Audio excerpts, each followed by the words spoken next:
From the University of Leicester in the United Kingdom, this is Glenn Fulcher with another issue of Language Testing Bites.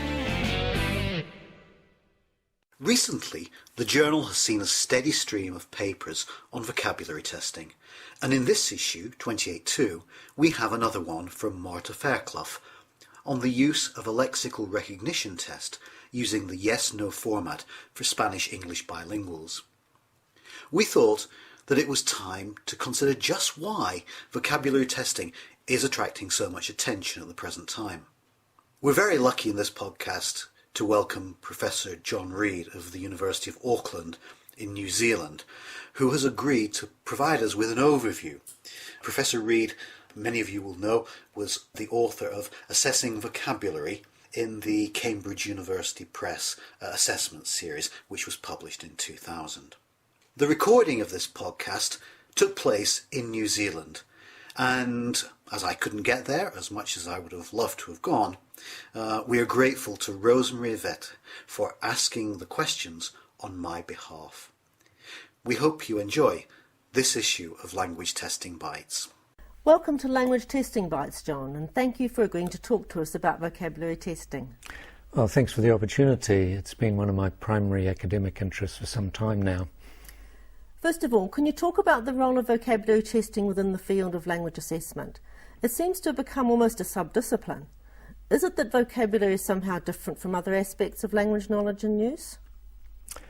Certainly, when I first became involved in vocabulary testing in the 1980s, it was fair to say that vocabulary testing was outside of the mainstream of the field. Up until that time, say up until the 70s at least, vocab tests had a central place, especially in American psychometric testing. So multiple choice items to test knowledge of particular words were quite a routine component of tests like TOEFL, for example, and in the TOEFL case that applied right up until the 1990s. But in the 70s and 80s, communicative approaches to language teaching started to have quite an impact on testing as well. And so the design of language tests moved away from individual test items to more task-based test design. And so vocab tests of the traditional kind were no longer considered to be valid measures of proficiency or achievement. So that meant that at best there was a need to reconceptualize vocabulary assessment to fit into a task-based testing framework. And the place that it found essentially in speaking and writing tasks was as one of the criteria that raters use to evaluate learner performance. So they look at vocabulary use or range of expression and maybe give an analytic rating for that category along with various others. This is what I call embedded vocabulary assessment, where you're looking at vocabulary within the context of a larger construct, say like speaking proficiency or academic language ability in a more general sense. And a lot of language testing researchers weren't particularly interested in vocabulary testing, but I think we had to ask, is there still a role for the kind of discrete assessment of vocabulary knowledge that had traditionally been so important? I think it still really doesn't have much of a place in proficiency or achievement assessment, but there are other purposes for assessment as well, placing students in language classes, measuring progress in the school or the classroom, and diagnosis, which is becoming quite a trendy area in language assessment. I think for these purposes, vocabulary tests are still very relevant and useful. I see. That leads us on to looking at particular vocabulary tests that have become popular, particularly for placement and diagnostic purposes. For example, recent publications on vocab testing seem to have focused on the assessment of vocabulary size, especially by using the yes-no format. Why do you think it's become such a popular tool? Well, first, I could say if we look at vocab size testing generally, there's a long history of research in this area, particularly by L1 reading researchers who have long recognised the importance of vocabulary knowledge for fluent reading comprehension.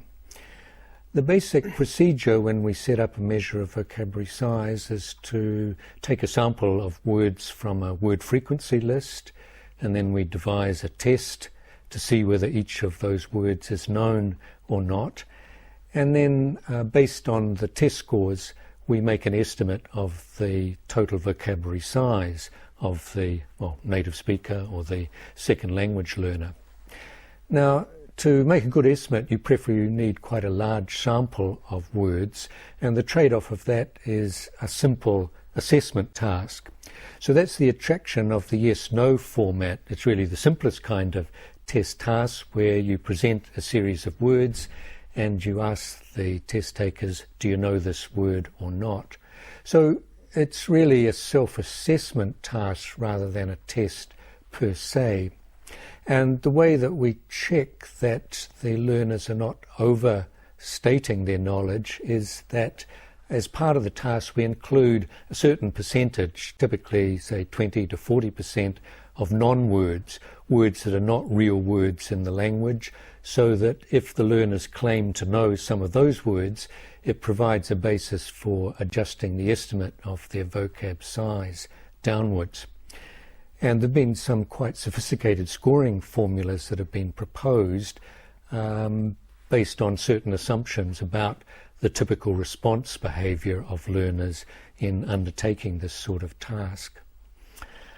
The research shows that the yes-no format is more effective in some contexts than others. Researchers in Japan, for example, have found good results with Japanese learners of English.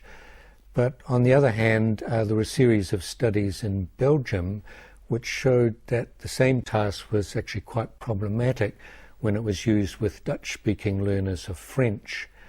So we can't always assume that it'll be a workable measure, that learners will respond to the task in the way we'd like them to. And since it is a self-assessment task, it's not suitable for use in high-stakes assessment situations, but for those sort of purposes that I mentioned earlier, for placement, for diagnosis, and for certain research purposes, for example, in getting a quick and easy measure of broad proficiency level, the yes-no format seems to work effectively in those kind of situations. Okay, I think that really helps to explain why the yes-no format has become so widely used. Can you briefly talk about other vocabulary tests that have been developed in recent years and explain what aspects of vocabulary knowledge or use they're designed to assess? I think the first point I want to make is that most discrete vocabulary tests, as I've defined them, where you're testing knowledge of individual words, these tests tend to rely on a fairly limited number of formats. I mentioned yes-no just now, and also multiple choice in the context of TOEFL and other traditional psychometric tests. So those are still very commonly used formats. Another one is a matching task, where you present learners with groups of words and groups of definitions, and they have to match the words with the definitions. A fourth format is gap filling, where learners are required to recall the meaning or the form of the word rather than recognizing it. And then there's translation, which may be a part of some of the formats I've already mentioned, but can also be seen as a testing task in its own right.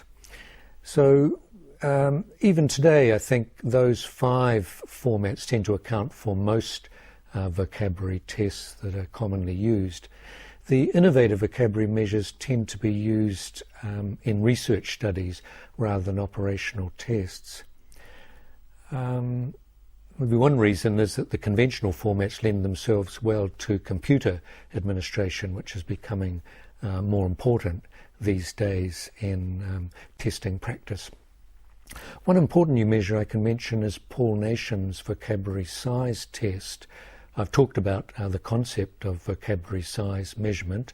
He's now devised a test that can be used with both native speakers and second language learners. It's based on word frequency data from the British National Corpus. Interestingly, he's chosen to use the multiple choice format rather than yes, no or matching, because he considers it's important to verify that learners do know the words. There's actually a good validation study of this test by David Begler, which appeared in Language Testing in 2010. As a vocab size measure, the VST, the vocab size test, essentially replaces the vocabulary levels test, which I guess is one of the most famous vocabulary tests in language teaching, also devised by Paul Nation. That wasn't really a vocab size test at all, although it's often treated as being one. I would like to also move on and talk a bit about the concept of depth of vocabulary knowledge, going beyond just testing learners' knowledge of word meaning to assess other aspects of word knowledge. There are a couple of depth measures that have become quite widely known. One of them is my own word associates format, where the test takers are presented with a target word and then a series of other words which are related or may be related to the target word in various ways. So, for example, if they're given the target word edit, there'll be other words like revise, text and publishing that are related to edit in various ways, and they're to distinguish those words from ones like pole, risk or surface, which are not related to edit. So it's based on the concept that part of our knowledge of vocabulary is understanding which other words are related to a particular word. This format has been tried out in a variety of contexts with some encouraging results, but as far as I know, it hasn't been adopted for operational testing purposes. Another measure is the vocabulary knowledge scale, which is also designed to measure depth of knowledge. It was developed as a research instrument by two Canadian scholars, Seema Paribakt and Mari Vesha. Like the yes-no format, involves self-assessment in the sense that for the first three steps in the scale, learners rate how well they know the meaning of each of the target words that they're presented with. But as they go to the higher levels of the scale, they're also required to give a synonym or a translation of the word and also use the word in the sentence. Again, the VKS has worked well as a research tool for Paribakt and Vesha and for other researchers. It's also been criticised on various grounds, both conceptual and technical. So there are a number of interesting innovations like this, but they've tended very much to be used for research purposes, and so in practical assessment contexts it's really those five basic formats that predominate. Okay, perhaps we can finish up by talking a little bit about the challenges that are faced by researchers who are developing vocabulary tests and conducting validation studies with vocabulary tests. What do you think are the major challenges facing the field? Well, again, maybe giving a little historical perspective, I think there was a problem with some widely known vocab tests that were developed in the 1980s and 90s. The authors, because language testers weren't really interested in vocabulary testing, the people who wrote these tests were vocabulary specialists who designed the measures for their own purposes and didn't necessarily have a good background in language testing. So even when these tests were published in research articles, there was inadequate evidence for the technical quality or the validity of the tests. So I think the situation has changed a lot since that time. Some of those tests I've referred to have subsequently been subject to critical scrutiny and in some cases revalidation. If we look at journals like Language Testing and other major journals in our field, there are articles, good quality articles on vocabulary assessment appearing quite regularly. Also, another development quite recently is the publication of a couple of research manuals on vocabulary, one that's already appeared by Norbert Schmidt and another one coming out written by Paul Nation and Stuart Webb. So I think these will have a positive effect, but it's certainly one challenge to ensure that vocabulary tests meet high quality technical standards. The other kind of challenge that I want to mention is the need for us to go beyond testing knowledge of individual words to ask the question, how do we assess knowledge and ability to use multi-word lexical units? And that's a cover term for a whole lot of different things, like phrasal verbs, for example, to put up with something, or collocations, like we say heavy rain but not strong rain or thick rain, and idioms like to shoot the breeze, formulaic sequences, as when the chair of a meeting says, I declare the meeting closed, and lexical phrases are another category, like as a matter of fact. So more and more, particularly under the influence of corpus analysis, we're recognizing just how important part of everyday language use is represented by these kinds of multi-word units. There's been a little bit of work by researchers looking at how to assess knowledge of collocations, but more broadly, the concept of formulaic language, or whatever you want to call it, is much more comprehensive and much more pervasive. So we need to ask the question, to what extent can we use discrete test items to assess these lexical units as if they were the same as individual words, or do inevitably they have to be assessed more integratively through task-based formats? Because I think context of use tends to be quite important for a lot of these multi-word units. So this is an area of rapid growth in corpus linguistics and vocabulary studies generally, but we've only just started to think about the implications for vocabulary assessment. Well, John, you've provided us with some really good insights into current practices and challenges of vocabulary testing. Thanks for joining us on Language Testing Bites and sharing your views with us. It's my pleasure.